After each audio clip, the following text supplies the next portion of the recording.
All proportions stop. Shot! Scores! Coburg wins the RBC Cup!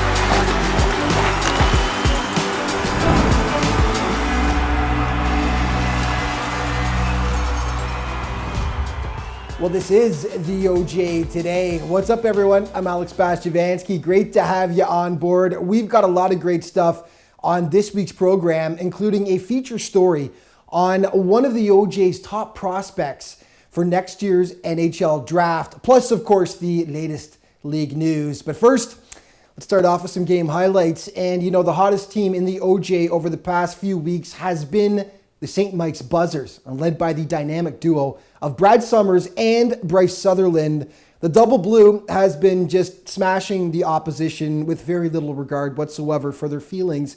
And they were riding an 8-game win streak when they faced off with North York on Sunday. Highlights in this segment are brought to you by Instat. Instat is the official analytics provider to the Ontario Junior Hockey League. And the last game that St. Mike's had lost was to this Rangers team all the way back on October 17th. The Buzzers came out firing. Thomas Grossi from the ridiculous angle somehow gets it to go. 1-0 for St. Mike's. Second period, Wilson Farrell watches he blows a tire, allowing Riley Sutherland to skate right by him. Sweet moves. That makes it 2-0. North York gets one back in the third. George Figueres' shot is stopped. Maxwell Donahue there to pounce on the rebound, and the Rangers trailed only by one. The Buzzers, just too good right now, though. Brad Summers with the sweet feed for Ben Stewart. That makes it 3-1 double blue. They would add another late goal to seal the deal. Make it 9 straight for St. Mike's. That is the longest win streak of any team in the league this year. Okay, East Division Showdown between Halliburton and Coburg. We pick it up in the second, tied 1-1. The OJ's top goal scorer this season, Oliver Tarr, keeping up his hot play. He makes it 2-1 for the Huskies. But then the Dogs would give it away here, and Coburg's Jake Gilbert pounces. That ties it 2-2. The teams would trade goals in the third, so this one went to overtime. That puck, all the way down inside the zone. Icing coming up. No, they wave it off. Scores behind the net. Oliver Tarr does it again. Yeah, again and again and again. Tarr is averaging over a goal per game this year. He nets the winner as Halliburton takes down the Cougars. What's up with Oakville right now? Their struggles continued in Aurora, and Lee Chang of the Tigers wasn't exactly helping the situation. He had a game, first period, Cats already up 1-0. Chang, ever the opportunist, jumps on it to make it 2-0 Tigers. Second period now, Tommy Kofer. The seeing eye point shot, it somehow finds its way in. 3-0 Aurora. Never count out the Blades, though. Jamie Barber ripping it past Nolan Boyd to cut Oakville's deficit to 2 goals. Back to Mr. Chang, though. He grabs his second of the contest on the power play to restore the 3-goal advantage for the Tigers. Oakville closes the gap in the third a bit. Cole Wanger absolutely crushes the one-timer to make it 4-2. They'd get as close as 4-3, but that was it. Lee Chang would nab one more for the hat trick.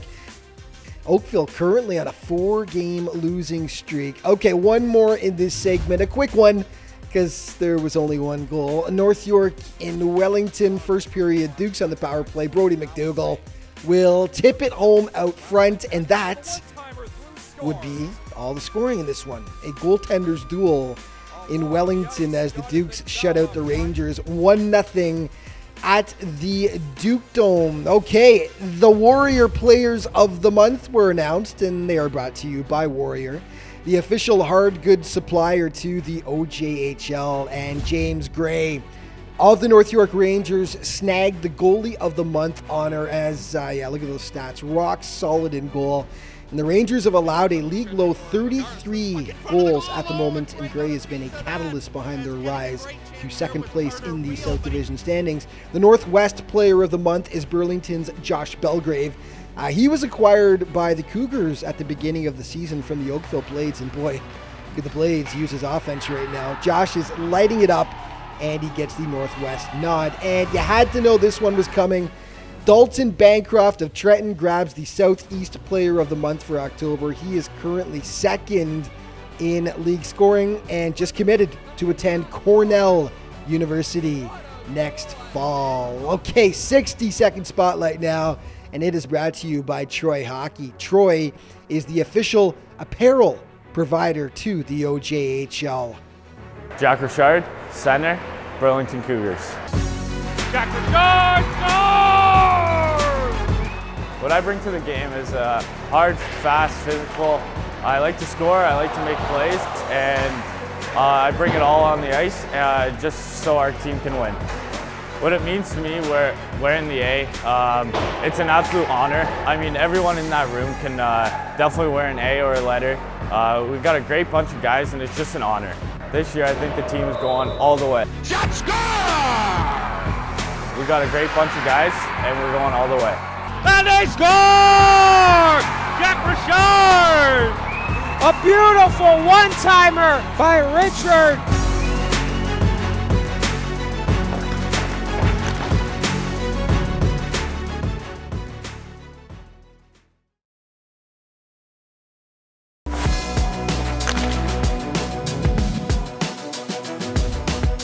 Hey, welcome back, everyone. You know, when I contacted the North York Rangers to do interviews for stories this season, head coach Jeff Schmoge was absolutely adamant there was one guy that I just had to talk to. George Figueres, he said, could go down as one of the most talented defensemen the Rangers have had over the past few years, which, if you look at their track record for developing D-men, that's definitely saying something. Well, Figueres is proving his head coach right. He has had an unbelievable start to his rookie OJHL season, and we take a closer look at him now in this week's Player Spotlight. And this segment is brought to you by Clean Quip Systems. Clean Quip is the official disinfectant supplier to the OJHL.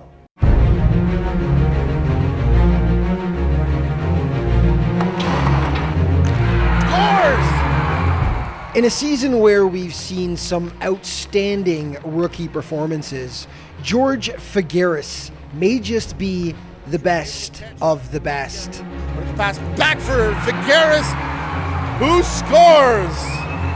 What a shot, Figueres! The product of the Richmond Hill Coyotes has been a standout on the North York Rangers blue line. Head coach Jeff Schmoge can't say enough good things about the 17-year-old. Yeah, we're really excited for George this year. We feel like he's got, a tremendous upside. He's potentially one of the, most skilled defensemen we've had here in North York, and I think the future is really bright for him. He's adjusting well. He's learning the game, learning to understand what it takes to play day in and day out at the junior level. So we're very excited for what he's going to bring to our team this year. High praise indeed, but Figueres has earned every bit of it. He's third on the Rangers in scoring, a rarity for a rookie, never mind a defenseman. For Figueres, the decision to come to the OJHL and join North York this year was a no-brainer. So what brought me to the North York Rangers, Jeff obviously gave me a call, and I did my due diligence on the program and what he is as a coach, and it was really easy just to make the decision. You see what kind of program North York has and how many guys they produce to the next level, so especially NCAA and OHL, so it was an easy decision. I talked with my advisor and my parents, and with a snap of the fingers, I was obviously here, so it's just a great program to be in. Puck comes and scores! Figueres again from the point.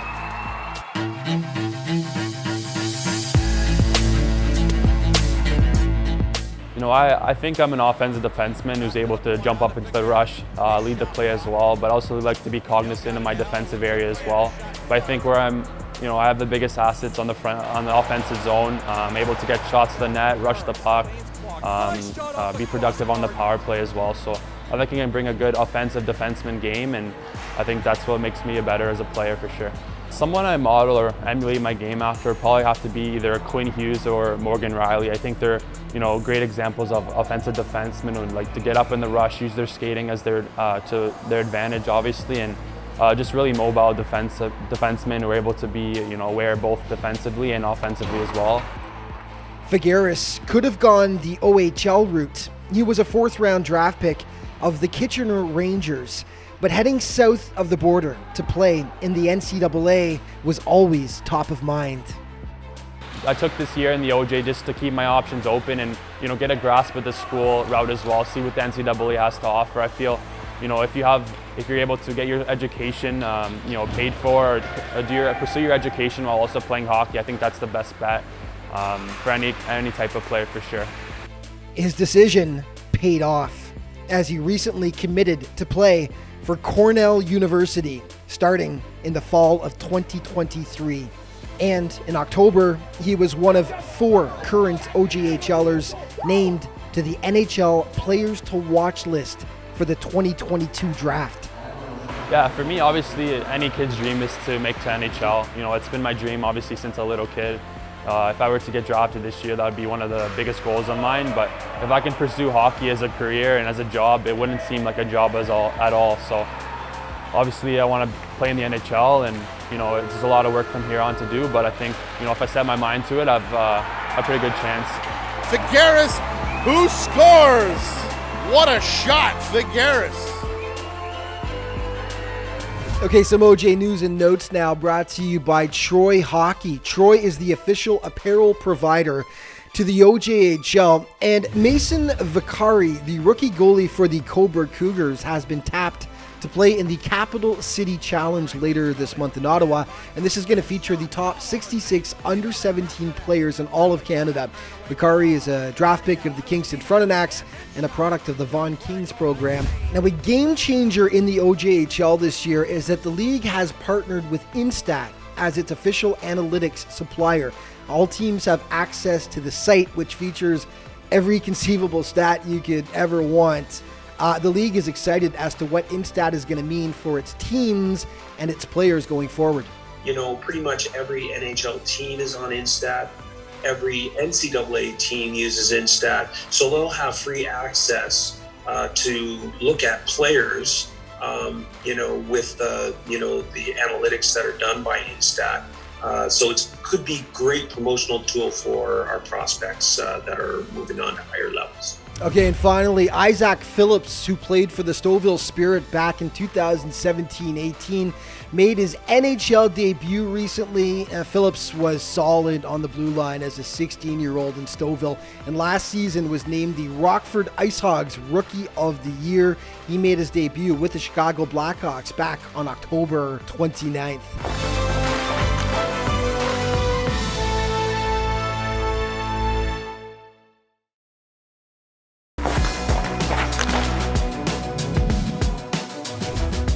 This segment of the OJ Today is brought to you by Jostens. Jostens is the official award and ring supplier to the OJHL. Hey, welcome back, everyone. On this week's OJ interview, we're going to catch up on the latest league news. And to help me do that is a guy who knows a thing or two about calling a hockey game. He has got one of the best voices of any broadcaster in the Ontario Junior Hockey League. Case in point, short-handed and now slicing and dicing. Oh, it's Swiss cheese out there. Everyone going through score! What a beat in front! Oh my! Goosebumps. And that man is Joe Montezano, who's making his first appearance on the show since, Joe, I guess early 2020 probably would have been the last time. You're the man behind Fedora Films. You were the voice of the Markham Royals. So good to have you back on the show, my friend. Welcome. Great to be back, man. I'm loving it. I'm glad to be calling hockey games one more time. It's good to be back.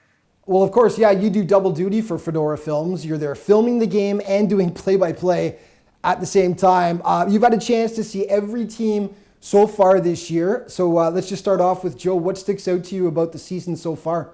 Right now, what's sticking out to me is somewhat parity in the league. If you look at the South, how close they are.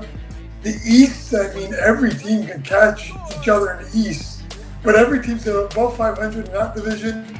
But then you look at the West, another one of 500 division or better for every team. So the parity in the West, the East, and the South is incredible.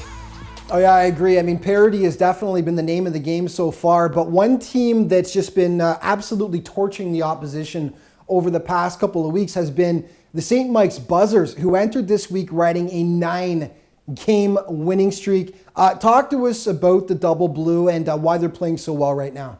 St. Mike's is so good because they got Summers, Sutherland, Martino, and Riley Sutherland, and they have a great coach with Ricci. It's a great team. They're one of the better teams I saw at the showcase. I saw every team play at the showcase, and they're the ones that impressed me the most. I really think they can give the JRC and North York a run for the money in that division. Well, Joe, for me, one of the biggest feel-good stories of the season up to this point has been the Lindsay Muskies. I mean, this is a club that hasn't qualified for the postseason since all the way back in 2013, but they shot off to a great start this season. They've got some huge wins. They currently sit second in that incredibly difficult East Division. What's behind the turnaround in Lindsay this year? Not only do they have the best jerseys in the OJHL, in my opinion, they have the best turnaround in the OJHL. And you know what? It's a matter of time, finally. Stahlbaum, 18 points. Killen, 13 points. I mean, they're doing it by committee. They're doing it by committee there in Lindsay. And that's great cohesion, great coaching, and great goaltending, too. So good for the Lindsay Muskies. Okay, Joe, we got time for one more question before we've got to go. And Oliver Tarr of Halliburton County currently sits in the top 5 of the league scoring race.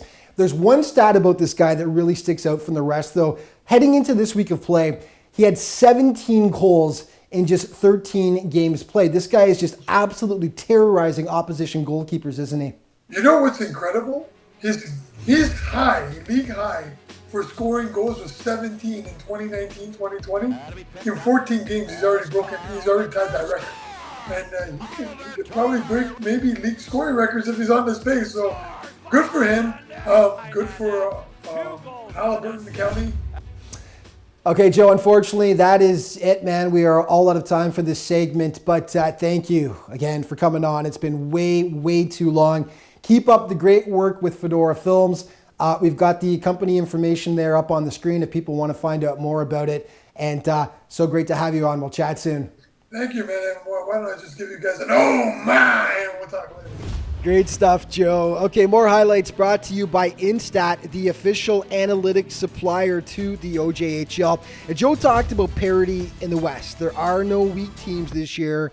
2 West teams, Brantford and Milton, hooking up here. First period, Easton Wainwright. There was some spicy mustard on that shot. Beauty. 1-0 99ers. Brantford blew it open in the second. Wainwright grabbing his second of the contest right there. And then 9 minutes later, Jake Partridge, come on, get happy. How can you not be with a shot like that? Top shelf. Made it 3-0. It would be 4-zip after 40. Milton showing some life in the third. Jordan Stock snaps the shutout bid. But the Menace get within 1. Brantford, though, ultimately take it by a 5-3 score. Now, the Junior Canadians are looking like a serious threat this year. They hosted Wellington last Sunday, and Eric Vitale is scoring goals at a ridiculous pace. 14 in 15 games so far, and he makes it 2-0 JRC in the first. And then in the third, he adds to his highlight reel as he will go roof daddy on the breakaway. 3-0 for the Canadians, but the Dukes would not go quietly. Watch this one here. Barrett Joint, sign him up, Blue Jays, out of mid-air. Take another look at this one. The JRCs thought it was a high stick. There's your point of contact. It's close, all right, but goal stood. And then 2 minutes later, Harrison Ballard sprung on the break. He deposits, and this was just a 1-goal game. Alas, the Dukes would get no closer, and the Canadians remain red hot. They've shot up to first place in the South. They take this contest 3-2.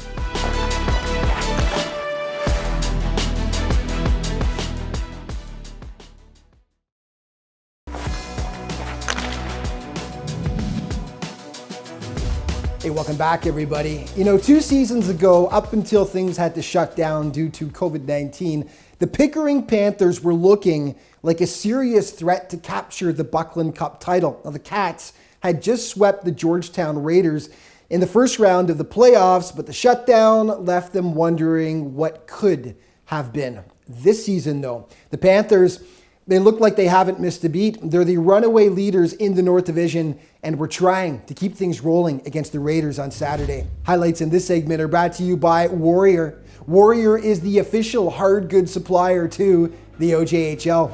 Getting swept by the Panthers 2 seasons ago, still fresh in Georgetown's mind. They draw first blood. Raiders with the 2-on-1. Andrew De La Rovere, booyah. He makes it 1-0 for G-Town. Pickering would draw even just $1.15 later, though, on the power play. Tic-tac-toe. Ian Martin with the finish, and it was 1-1 after 20 minutes. Second frame, Miles Perry right out of the penalty box and on to glory as he beats Sebastian Labora, and the Cats led 2-1. But Georgetown responds. Jake Guvenal through the screen, ties it up at 2 apiece. This one was off to overtime. For Pickering. Russell now steals. Oh, he gives it away. Pickle shoots, scores! Dan Pickle, the game-winning goal for the Pickering Panthers. Alan Corkum with the great call. Pickle with the overtime winner. Cats win 4-3. Okay, Burlington had a chance to extend its lead over Georgetown in the West if they could beat Markham. They were in for a fight, though. Down 1-0 in the first. Joel Chauvin ties it up 1-1. The Cougars led 2-1 after 20. Second period, don't blink. Matthew Minichello, the sweet wrister to make it 2-2. But then the ultimate oops. The less said about that, the better. We will never speak of that play again. The Royals hit back in the third, though. Minichello, the rocket, to make it 3-3, which sent this one off to overtime. Second OT, actually. And it's the guy who was just named the Northwest Player of the Month, Josh Belgrave, playing the role of hero for the Cougars as Burlington escapes with the win, and they remain first in the West Division. Okay, one more for you. Coburg and Lindsay to take on the Muskies, and the Cougars hit first. Ty York will rip the twine right here and give the Cats the 1-0 advantage. Second frame, they would add to their tally. Jacob Gilbert to Isaac Pascal. Beauty. 2-zip for Coburg, and they would make it 3 before Lindsay gets on the board. On the power play, Nate Burrell, the tip out front, and the Fish were on the board. But Coburg puts it away in the third period. Andy Rice tucks it just under the bar, and the Cougars would win this one going away as they drop the Muskies by a 5-2 final score. Okay, a look at the OJ leaders now, brought to you by Instat. Instat, the official analytics supplier to the Ontario Junior Hockey League, and your scoring leaders right now. Brad Summers of St. Mike's has taken over the scoring lead with 30 points, followed by Dalton Bancroft, Bryce Sutherland, Oliver Tarr, and Josh Belgrave to round out your top 5. In the standings, Southeast, the Toronto Junior Canadians on top of the South, but watch out for St. Mike's on that huge winning streak. In the East, Trenton with 24 points leading the way. In the Northwest, Pickering on top in the North. In the West, all teams, as mentioned, currently at 500 or better, with Burlington leading the way. That is going to be a crazy fight all season long in the West. Okay, plays of the week now, brought to you by Troy Hockey. Troy is the official apparel provider to the Ontario Junior Hockey League. Now the puck comes out to center. Oh my! D'Orazio crunched him to the ice! Pickle down the wing. Pickle, tees it out. There's a chance. Oh, and Labora with a great glove save. Oh my heavens! Call the cops. The Panthers were just robbed. Pops it out there for Cochran. Back to Richardson. Big hit. How do you do? Skating Robertson passes it up. He finds Wainwright. Shoots, scores! Oh, what a bullet! Easton Wainwright off the crossbar and in. Farrow shot wide of the goal. Pinching in is the Buzzers, and Grossi will score. He puts one. Scores behind the net. Oliver Tarr does it again. Picks that up. Bertrand can't clear it. It's kept it at the line. Warren made the stop. Oh, wow. Batted on a mid-air by Barrett Joyce. Up onto the near side. Wilson Farrow, look out there. He got into some trouble and they score. Sutherland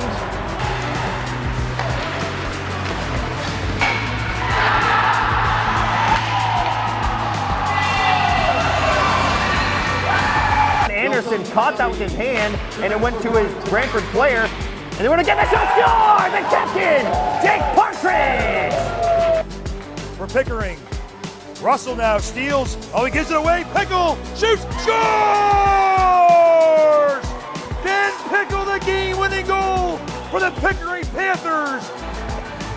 And that is going to wrap things up for this week's show. But just a reminder, all throughout the season, you can keep up to date with what's going on in the Ontario Junior Hockey League by checking out all of the league's different social media outlets. Thank you so much for watching. We'll see you next week.